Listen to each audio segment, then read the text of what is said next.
So here's a side-by-side comparison of the AVerMedia CAM 315, which is on the right, and the internal webcam for my Razer Blade Pro 17 2017, which is on the left. Right off the bat, you can see that there is a big difference in field of view.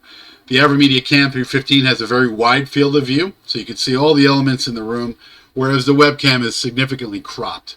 Now, even though there's a pretty significant backlight issue here, the CAM 315 can compensate, and you can see my face in the area over here much clearer than the internal webcam.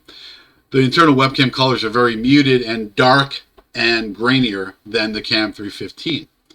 Also, the audio that I'm recording right now is through the CAM 315. The audio quality of the CAM 315 is a little bit better than the webcam. I'll switch over to the webcam audio now.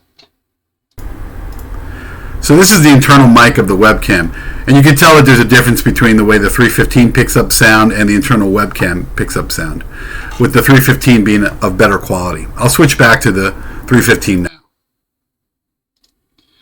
So some other features of the 315 that stand out over the webcam are that I can adjust some values on the fly.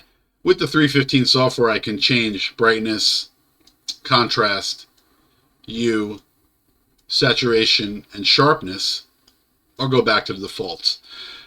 I can also save that as a profile so that every time the CAM 315 opens up, those settings are automatically loaded. Another bonus of the CAM 315 is the AI framing.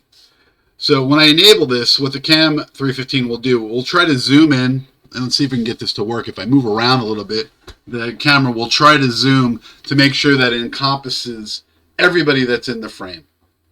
And this is really good for situations where there are a lot of team members talking on a camera, or you're in a room and you're moving around. And when you shut that off, it goes back to one frame. The CAM 315 also has some effects included, right? Now, these are kind of fun. They're face effects.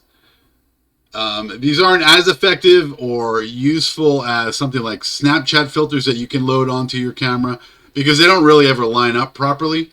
But there are still some that you could have kind of some fun with. I don't see myself using these effects. Again, the Snapchat media effects are a lot more effective, but it's still a nice to have.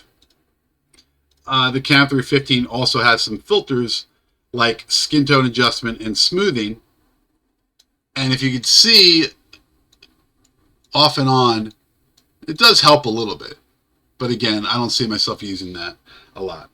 So here's a side-by-side comparison of my CAM 315 by AVerMedia and the internal webcam of my Razer Blade Pro 17 2017.